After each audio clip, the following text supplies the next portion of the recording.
Golden Cockerel on one leg is all about tensegrity in your body, the integrated tension within the body. Leave both your feet flat. So we're going to look at how the 6 directions are involved in Golden Cockerel on one leg and putting them into place. Now, ideally, your feet are pointing dead ahead. Now, some people change the foot to angle it outwards slightly. When you do that, you lose some of the integrated tension within this movement. So first of all, we're just going to leave the feet together, just bring them roughly together. Yeah. We've got a hand up and we've got a hand down, okay? And we've got the arms are in the middle, and we're not on the one leg for the moment, we're just standing still. Feet are pointing dead ahead.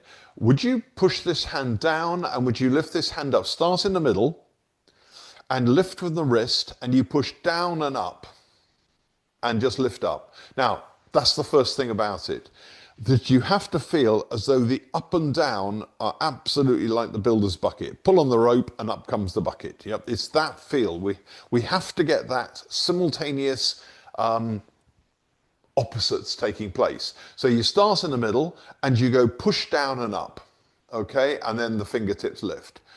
The next thing about it is, so we've got the down and up, okay? So one down, one up.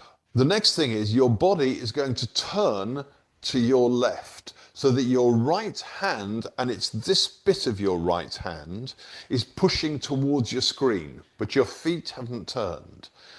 This hand is pushing down, but we're not so much worried about the hands at this stage. Well, we are on this one. We're worried more about the shoulders than the hands, but you can count this as part of the shoulder. So this one, you push your shoulder forwards and the hand forwards as well. Now, what's happened to your rear shoulder? It's obviously gone backwards. So we have another feeling of this happening, forwards and backwards. So it's not just forwards. And when people start to do this move, what they tend to do is they just see the lifting hand. And this one is subsidiary, it's unimportant.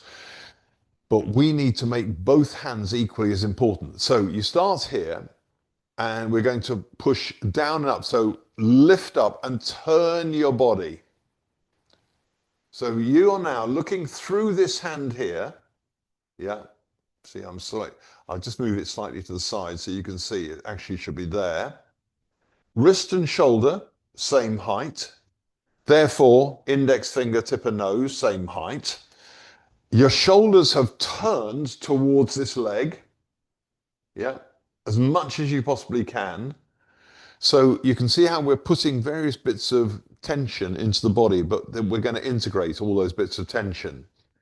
Okay, so let's go straight into it. You've got one up and one down, you're here. Now then, what you don't want is your elbows out the side. What you want is this elbow's tucked in, therefore, this elbow must tuck in. So this hand is actually going to finish. Do you see the center line of my body? This hand is going to finish in the center, except of course the center is turned, so you're not going to see that so well. And this elbow feels like it's tucking into the center as well. So it feels as though I'm squeezing my center line. Sorry, hit the microphone. It feels like I'm squeezing my center line like this, but one up, one down. Okay. So you can just start from wherever you like. Push this one down, start here. We'll start from top and bottom. Reverse and turn your body and squeeze elbows in. Yep. Head's looking this way. So we've got another twist going on. The body's turned this way, but the head has turned this way. And you're turning at the bottom against your own foot, which is still pointing ahead. So in effect, the head and the foot are staying aligned. The head doesn't do this. The head stays straight, so does the foot. But the middle of the body twists outwards. So we've now got a twist of the central core of the body against the top and bottom of the body. So you're up here. In fact, let's start from here. Push down, lift, and weight onto your left foot, and you've turned your body. Yep, keep your head turned forwards. Now then, we've got the problem with the legs.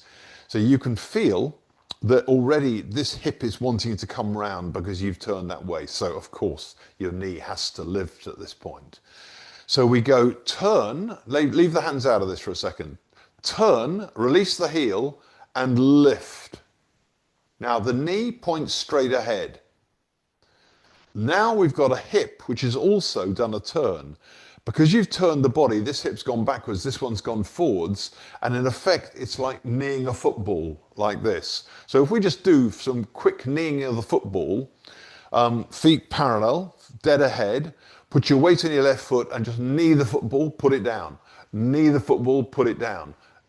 And turn your body to do it. Actually turn your shoulders like I'm doing.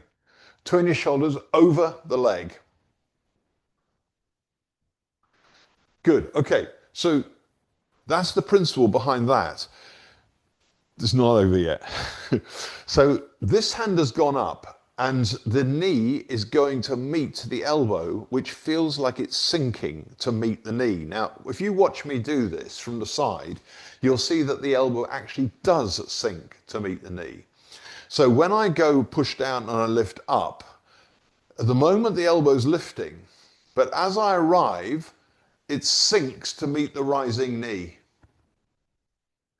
So the elbow, when you lift your hand up, you lift from the wrist, but then you sink the elbow and the hand carries on up to wrist, shoulder, same height, index, fingertip and nose. So there is a feeling of the elbow settling to meet the rising knee. So in Chinese medicine, the elbows and the knees are considered the same joint. We've had this before in various places. They're considered the same joint. You know, if you were an animal, you'd have 4 knees or 4 elbows, however you want to look at it. There's probably, I'm not a vet or anything. I should look it up what they're really called. So, so you go up here and yes, you lift the knee to begin with. Yeah, you're lifting the knee to begin with. You're doing this, it's like you've got a string and you're lifting the string and you're a puppet. There's exactly that feeling going on, okay? And so you lift your knee, but then you carry on lifting the knee and you sink the elbow to meet the knee, but you do not bring the hand back. Now you do in some styles of Tai Chi. In some styles of Tai Chi, you actually finish like this, with the hand right back. But in this one, you keep the hand ahead, but sink the elbow. So all we're going to do is we're going to go, start the hand up here. This is your left hand because we're going to reverse them, okay? So shift the weight across, push down, lifting the leg, and now sink the elbow to meet the rising knee. Good, and again. So we start again, we're just doing this one side. I'm not going to do both sides today. So you're here, because it's a complicated movement. So you shift the weight, you're pushing up and down. I'm leading with the wrist up. I'm beginning to release my right leg. And the right leg's coming up. And I sink the elbow. Elbows squeezing in. Shoulders turn back, forwards.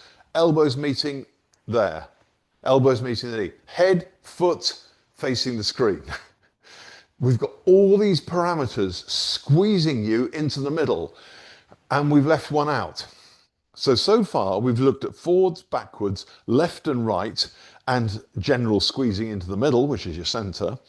But we've left out crown and foot you're standing on. So all you have to be aware of really is that you really stand up here and you don't stretch up necessarily. You release your spine and allow the body to undo. So now we've got 6 directions: forward, back, left, right, up and down. So start from here, left hand high. Push the hand down, turn the body, you're lifting the knee, and shoulder forwards, shoulder back, elbow up towards the sinking knee, no, other way around, and then just put it down.